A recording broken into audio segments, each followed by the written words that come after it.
Welcome to the Operation Amigos podcast, translating Love Your Neighbor into everyday action. I'm your host, Megan Jensen. Thanks for joining us.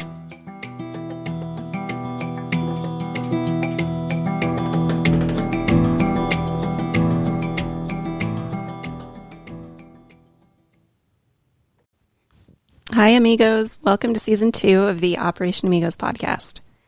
We've switched some things up. The first thing you might notice is the different music. This music is no longer stock music. It was specifically created for Operation Amigos by my son, Tyler. He was so excited to do this for us and so happy that we're actually using it. So a big thank you to Tyler. Another difference you'll notice for this season is that most episodes will not be interviews. We'll do interviews hopefully once a month, but other episodes will be shorter, maybe 15 to 20 minutes, and we'll be talking about a certain topic each time. Sometimes it will be just me, sometimes it will be me and Ryan, my husband, and sometimes it will be something like today's episode. Amy Herrin Inette is my aunt. She's my mom's sister. She's 9 years older than me, and I always remember her as the cool, hip aunt. She's the one that taught me how to dance to rap music in the late 80s and early 90s by artists like MC Hammer, Vanilla Ice, Naughty by Nature, Criss Cross. When she moved back to Utah, I remember she had boyfriends who were black, and she would go dancing with them wearing the trendiest clothing. I always thought she was the coolest. Amy later married a black man and raised 3 biracial children who I love so much. While I had heard a couple of the stories you'll hear on this episode, I didn't know many of them. I did know about my great-grandparents, who were very racist.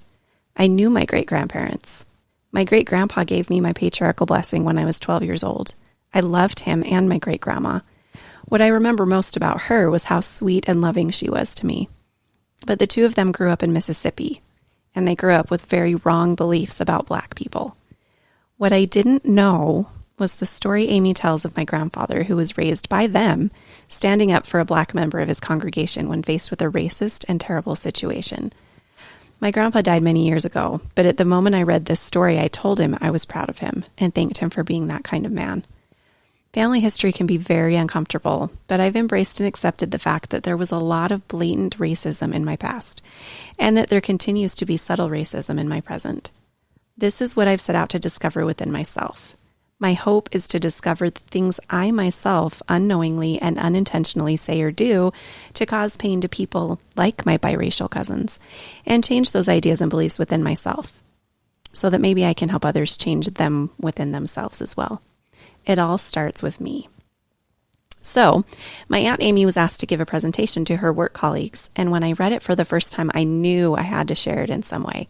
She was wonderful and recorded herself reading it for me. I wanted the world to hear it in her own words. Amy, thank you so much for having the courage to finally say these important things, some of them which you've kept inside for so long. I know your words will serve to help and lift and hopefully be the change in so many others. Here's Amy in her own words. During the summer of 2020, I had the opportunity to participate in a presentation for the leadership of my company shortly after the murders of George Floyd and Ahmaud Arbery. I want to thank Operation Amigos for asking me to share it again for you today. First, I want to start by asking you to be introspective for a few minutes. How do you feel when someone says you have white privilege? Do you feel defensive? Angry? Do you roll your eyes? Do you think this is a made-up term created by black people to blame white people for their problems? Do you reject the notion of white privilege because your life has been anything but privileged? Or do you recognize that certain things have not affected you because your skin is white? Do you recognize that while you haven't had an especially privileged life, you have never faced judgment and persecution simply because of the color of your skin? Can you jog without fear that you'll be killed? I can. Can you have an interaction with a police officer without fear that you will be killed? I can. Can you go to sleep in your bed tonight without fear that you will be killed? I can. Because I was born with white skin, I will never have to fear being targeted because of the color of my skin. That is my white privilege. That doesn't make me bad. It doesn't make me racist. But that could make me ignorant. Because white people aren't affected by so many of these things, we are sometimes ignorant to the fact that they are affecting people of color. We don't acknowledge that they are fearful of things that we take for granted, things we easily do in our everyday lives. If you dismiss the notion of white privilege, I'm asking you today to educate yourself so that you can advocate for those who do not enjoy this privilege. Today, I want to share some of my journey to becoming an ally to the Black community. I was born as the sixth of 7 children in a middle-class white family. My dad was from rural Mississippi and my mom from Oakland, California. They had met at BYU and had traveled around the country with my dad's job before I came along. We moved to Salt Lake when I was a year old. I attended elementary school in Cottonwood Heights, and I had never seen a Black person in real life until I was in 5th grade. A little Black boy in 3rd grade had just moved in, and I remember thinking he was so cool because he could do the worm. I had a huge crush on Michael Jackson at the time, and I joined a breakdancing class that was held after school because I wanted to be able to dance like the cool Black kid. In 6th grade, my dad's job transferred us to Montgomery, Alabama. The population of Montgomery is vastly different from Cottonwood Heights, Utah. It's about 50-50 Black and white, with very little of any other ethnic group. I was fascinated by the Black kids in my class.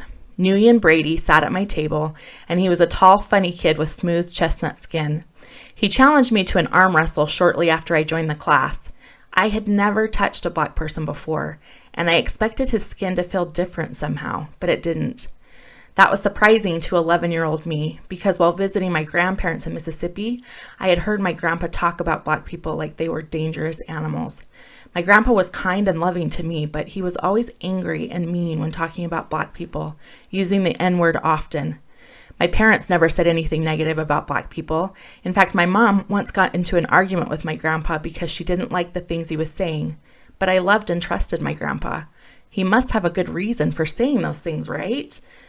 My dad always taught us kids to be open-minded and treat everyone with kindness, so I did.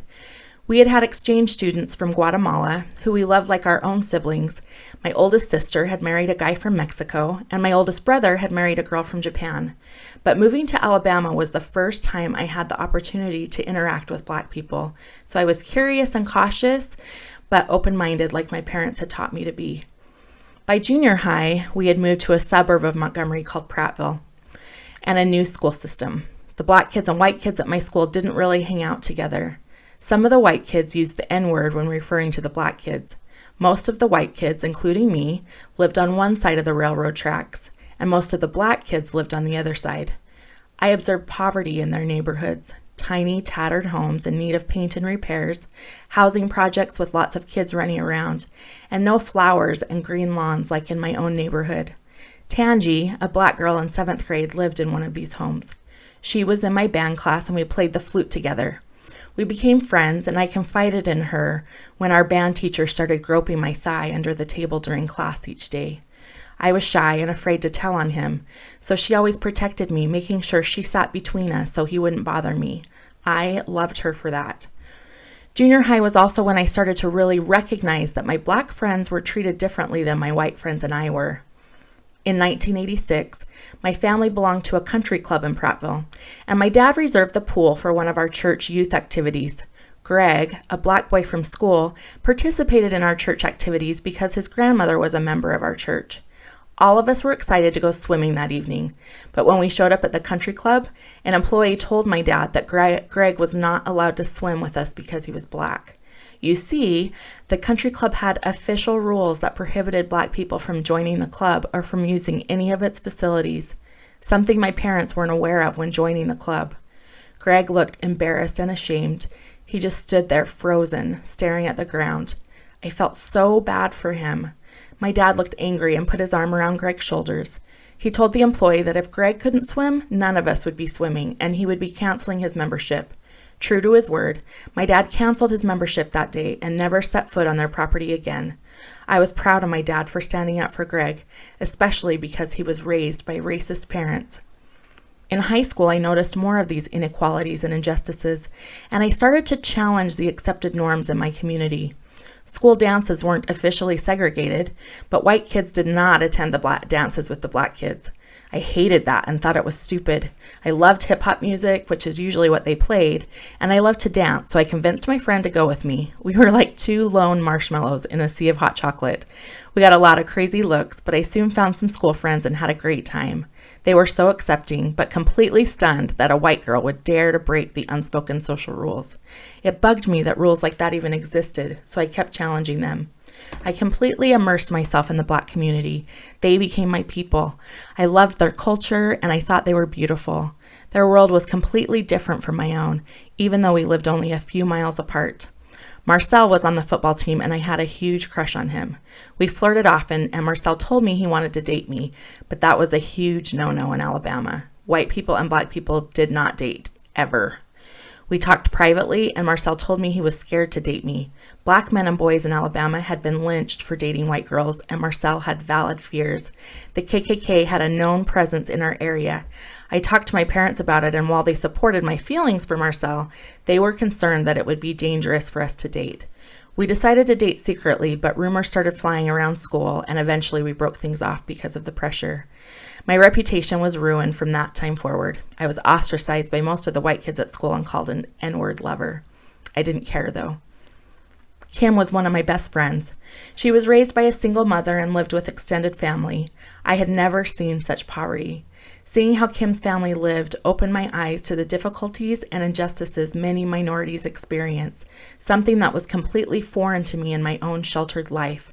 Her great-grandmother was still alive at 114 years old. She was the daughter of slaves and was very nervous having me around.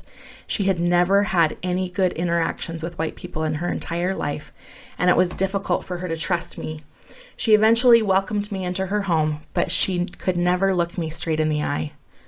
On the weekend, the white kids in our town would cruise Main Street and hang out in the Winn-Dixie parking lot until 12 or 1 a.m. The curfew in our town was 11 p.m. for those under 18, but cops really never bothered anyone if they weren't causing trouble. The Black kids stayed in their own neighborhoods, hanging out in the park.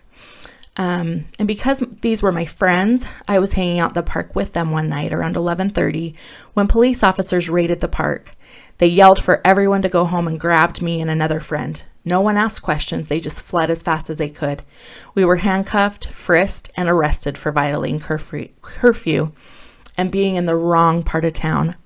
The same officer who arrested me later pulled me over and harassed me 2 other times for being in the wrong part of town. I got mouthy with him, threatened him, asked for his badge number, and told him my dad would be filing a complaint. My Black friends never opened their mouths when harassed by police.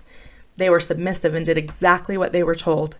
When I got mouthy, they told me I was crazy to talk to a cop like that. They would never get away with that. Other experiences confirmed my belief that Black people were treated as second-class citizens. As a senior in high school in 1991, while visiting my grandparents in Mississippi, I was driving around the city and I witnessed a Black man get into an auto accident on a residential street. He was hurt, so I stopped my car and ran to the nearest house. An older white woman answered the door and I asked her to please call 911 because there'd been a car accident and someone was hurt. She peeked around me to see who it was, and when she saw that it was a Black man, she slammed the door and locked it, refusing to call for help. I was enraged. I couldn't believe that someone could be so callous and lack the least degree of empathy for another human being. I moved away from Alabama as soon as I graduated from high school. I continued gravitating toward the Black community, albeit very small, when I got to Utah. I was glad to be away from the oppressive racism that abounded in my Alabama town. I could safely date who I wanted, and eventually married Reggie and had 3 kids, Micah, Bria, and Mariah. During our marriage, we lived in a very diverse area of Atlanta, Georgia. Our little family had several negative experiences in Atlanta due to our interracial relationship. Because of these experiences, I was determined not to raise my kids in the South. Reggie worked very long hours, much more than his white counterparts.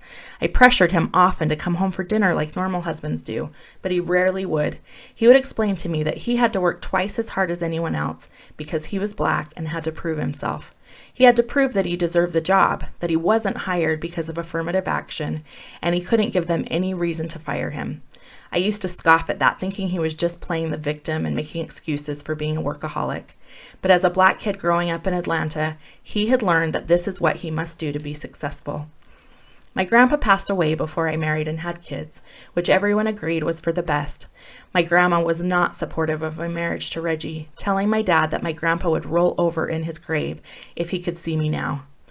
Ironically, when we moved to Atlanta, my grandma also moved there temporarily and spent Sundays in our home. She grew to love Reggie during that time and began to change some of her prejudiced views that she had espoused her entire life. In fact, within the next year, she had been on a date with a black man from church and had allowed him to escort her to the airport when she was returning home to Mississippi. I was so proud of my grandma for growing and changing, even though she was almost 80 years old. We can all learn, grow, and change, no matter what our history is.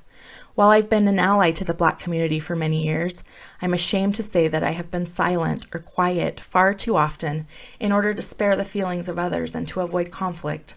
I have 3 beautiful brown children who are adults now, and I have not advocated for them often enough. Living in Utah now for much of their lives, they have not experienced as much overt racism so prevalent in some parts of our country, but they have still faced plenty of subtle racism, way too much ignorance, and just a complete lack of sensitivity. They have been called the N-word and had things said to them like, "Why does your skin look like poop?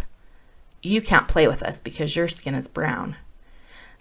You aren't really my type. People should stay with their own kind. Did you get into this college because you're black? Can I say the N-word?" They have also felt sidelined, not included, and not desirable because they don't fit into the typical stereotype for Utah. My daughter, who works as a CNA, had an elderly patient recently say, "I've never had an N-word touch me before, and now I've got an N-word changing my diaper." My daughter still treated this lady with dignity and respect, even though she was humiliated. There have been many tears shed over the years. I have been there to comfort them, but I didn't speak up for them often enough. I am committed to changing that. With the 2020 killings of Breonna Taylor, Ahmaud Arbery, and George Floyd, their emotions boiled over. There were tears, anger, shock, fear, and extreme grief. I too mourned with them. The civil rights movement happened over 50 years ago, yet Black people are still not treated equally. I want you to be introspective again. How do these events make you feel? Do you feel angry? Do you feel passive? Or do you feel reactive? How do you feel when someone says, "Black lives matter"? Do you agree? Do you feel the urge to say, "All lives matter"? Because everyone matters, not just Black people. Are you angry about the riots and violence? How do you use your platform to speak up about these things? Are you using your platform to condemn those who are rioting? Or are you using your platform to speak up for those who are being killed unjustly? The events that happened over the last few years aren't just about the police who murdered George Floyd. They are about centuries of systemic racism and inhumanity. People are tired. People are sad. People are angry and frustrated. Things must change. Supporting Black lives doesn't mean you're anti-police. It doesn't mean you support looting and violence. It means you're an ally. It means that you care about what's happening to our Black brothers and sisters, and you're listening. I encourage you today to educate yourself, to evaluate your position on the events occurring in our country. It's not enough to just not be racist. We must be anti-racism. We must use our platform to evoke change. We must speak up and speak out against wrongdoing. Don't sit passively because these things don't affect you directly. Talk about racism. Confront it with those in your inner circle. And if you aren't ready to do that just yet, at least be willing to listen and learn.